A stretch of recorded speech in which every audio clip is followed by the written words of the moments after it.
People,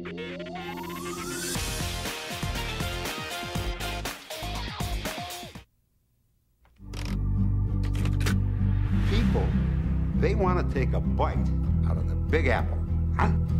Big Apple. The film Purple Violets had screened at Tribeca. We got a handful of what I call nickel-dime offers from the smaller, specialized distribution companies. And having gone through that experience with my last couple of films, I found that it's so difficult for these smaller art house films to find any audience these days that I thought there's got to be a different way to find your core audience.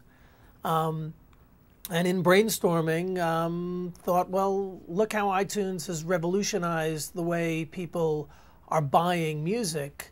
And I knew movies had recently become available there, but no one had done a first run or had premiered their film there exclusively.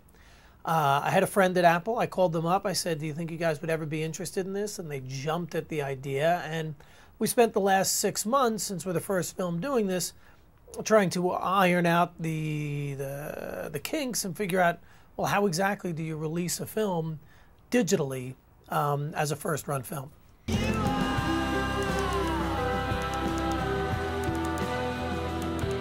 An indie film that has a no-name cast, it's very tough to get publicity for that film.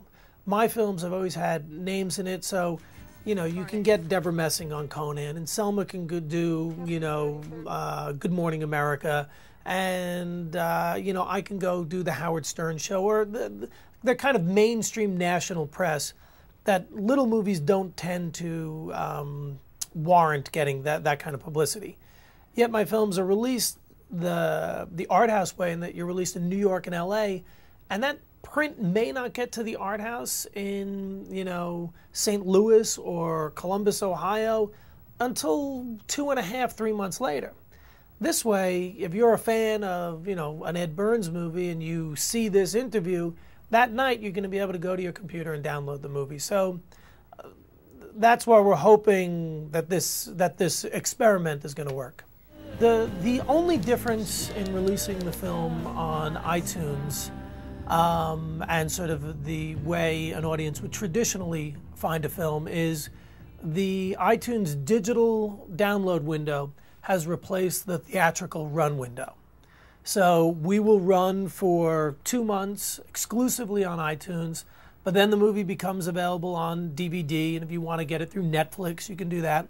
And then 2 months after that, it will show up on either HBO or Showtime, and then after that, it does its sort of, you know, whatever the network would be, Lifetime or...